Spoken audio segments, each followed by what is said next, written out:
प्रधानमंत्री नरेंद्र मोदी से राजनीतिक प्रेम का पैचअप करने वाले नीतीश कुमार आखिर एनडीए से ब्रेकअप क्यों कर रही हैं? क्या नीतीश कुमार एनडीए से अलग हो जाएंगे? क्या नीतीश कुमार एक बार फिर से इंडिया गठबंधन या फिर महागठबंधन के साथ मिलकर सरकार बना लेंगे? नमस्कार, मैं आपके साथ के राणा न्यूज संवाद देख रहे हैं आप। बिहार की राजनीति में इस बात की चर्चा बड़ी तेजी के साथ चल रही है कि नीतीश कुमार एक बार फिर से पाला बदलने वाले हैं। नीतीश कुमार जो कई मंचों से और बार बार ये बात कई बार दोहराई है कि इस बार वो पहले वाली गलती नहीं करेंगे और आजीवन वो नरेंद्र मोदी के साथ ही गठबंधन में रहेंगे और हम लोग पूरे तौर पर सब दिन इनके साथ रहेंगे। तो सब लोग ठीक हैं, हम मिल करके सब लोग चलेंगे और हम लोग पूरा आपके साथ रहेंगे और आप पूरे हम आपको आश्वस्त करते हैं कि आप इधर उधर होने वाले नहीं हैं, हम रहेंगे आप ही के साथ। तो फिर ऐसा क्या हो गया है कि प्रधानमंत्री नरेंद्र मोदी से राजनीतिक प्रेम का वादा करने वाले, उनसे पैचअप करने वाले और फिर फॉर एवर उनके साथ रहने का वादा करने वाले नीतीश कुमार आखिर एनडीए से ब्रेकअप करने की बात कहां से चलने लगी? आखिर ये एनडीए से ब्रेकअप की बात क्यों होने लगी? और क्या नीतीश कुमार सच में ही पाला बदल लेंगे क्या? तो इसके लिए अभी पिछले कुछ दिनों में घटी हुई घटनाओं को आपको समझना होगा।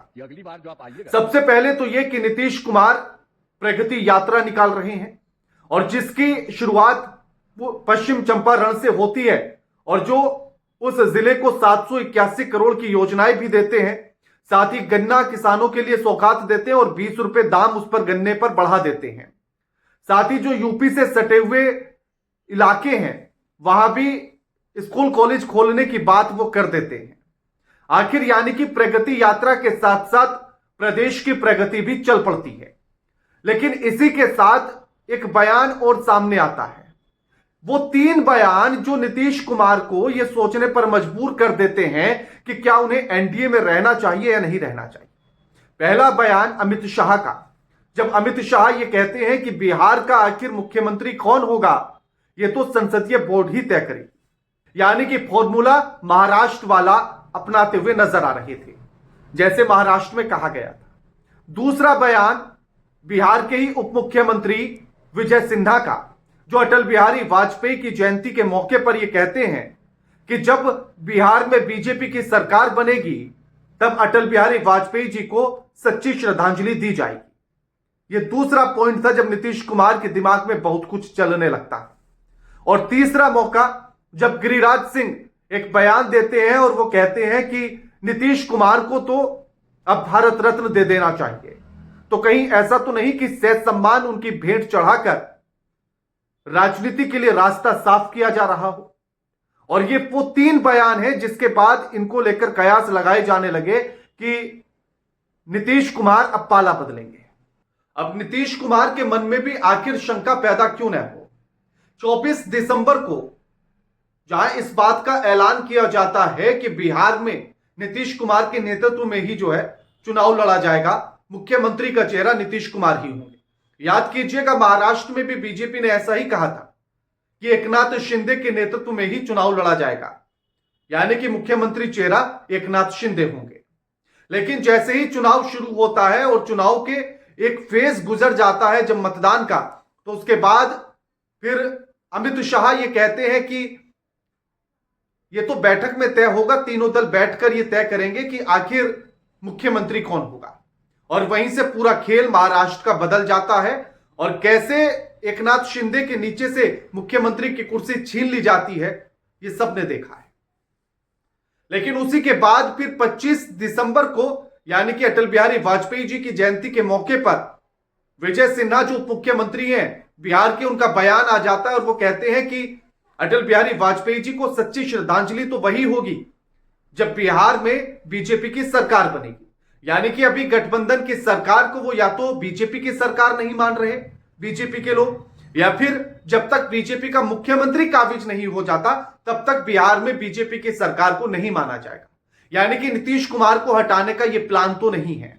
ये बात फिर चलने लगी। और तीसरा, जब गिरिराज सिंह बात करते हैं मीडिया से और वो कहते हैं कि अब नवीन पटनायक और नीतीश कुमार को तो भारत रत्न दे देना चाहिए, यानी कि कहीं वो सीधे सीधे इस बात को तो नहीं कह रहे हैं ये कयास लगाए जाने लगे, ये मतलब निकाला जाने लगा कि सम्मान दिया जाए भारत रत्न का और फिर कह दिया जाए कि अब राजनीति से आप संन्यास ले लीजिए, अब इस मार्ग से हट जाइए।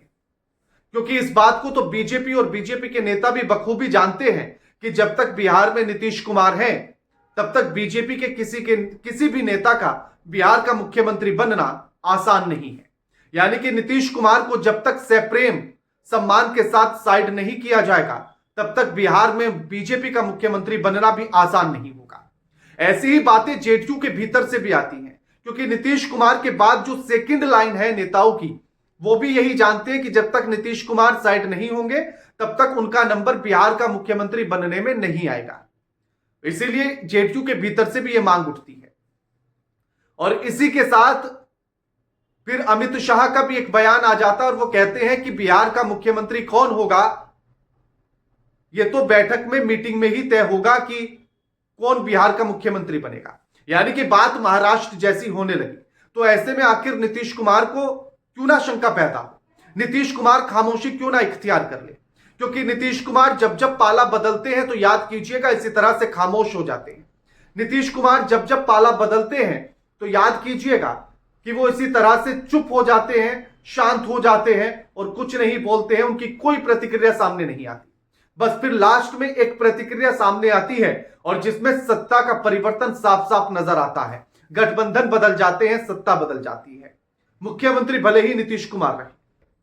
लेकिन उसी तरह से अगर अब दूसरा पॉइंट भी आप इसका समझे तो जब वो दिल्ली आते हैं नीतीश कुमार तो मनमोहन सिंह की फैमिली से मिलते हैं, लेकिन उसी बीच तमाम चर्चाएं शुरू हो जाती हैं। कांग्रेस की तरफ से भी एक बयान आ जाता है, कांग्रेस के नेता भी नीतीश कुमार को पाले में आने की बात कह देते और कहते कि इंडिया गठबंधन में आ जाइए और फिर से बिहार के मुख्यमंत्री की कुर्सी इंडिया गठबंधन के तहत संभाल लीजिए। यानी कि उधर से भी ऑफर, फिर लालू प्रसाद यादव भी ऑफर दे देते हैं और लालू प्रसाद यादव ऑफर देते हुए कहते हैं कि उनके लिए तो दरवाजा खुला है, चले आइए। अब ऐसे में आज उनकी फिर से प्रगति यात्रा शुरू हुई शनिवार को, जो गोपालगंज से शुरू हुई है। तमाम सौगातें, वहां पर भी एक बवाल हो गया। जब नीतीश कुमार के आगमन को लेकर जेडीयू ने पोस्टर लगाया तो उस पोस्टर से बीजेपी के नेता ही गायब थे, यहां तक कि प्रधानमंत्री गायब थे, अमित शाह गायब थे, जेपी नड्डा गायब थे, दोनों उप मुख्यमंत्री गायब थे, जिसको लेकर बवाल हो गया।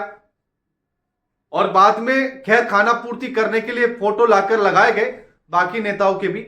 लेकिन ये पोस्टर पर उनका फोटो ना होना और बीजेपी की तरफ से यह कहना कि जेडीयू ने गठबंधन धर्म का पालन नहीं किया, यह दर्शाता है कि कहीं ना कहीं दूरियां तो आई हैं। यह इस बात को दर्शाता है कि गठबंधन में दूरियां हैं और नीतीश कुमार के मन में बहुत कुछ चल रहा है। जब वो राज्यपाल से दिल्ली से आने के बाद मिलने जाते हैं तो चर्चा ये चल पड़ती है कि वो इस्तीफा देने वाले हैं। तो ये जो 3 बयान हैं ये नीतीश कुमार के मन में तमाम शंकाएं पैदा कर रहे हैं और इसीलिए नीतीश कुमार खामोश हैं। अब देखना यह होगा कि आखिर उनका अगला कदम क्या होगा। क्या नीतीश कुमार सच में इंडिया गठबंधन या महागठबंधन का रुख कर लेंगे, क्या एनडीए से पैचअप जो हुआ था उसको ब्रेकअप में बदल देंगे या नहीं बदल देंगे, ये अभी देखना होगा।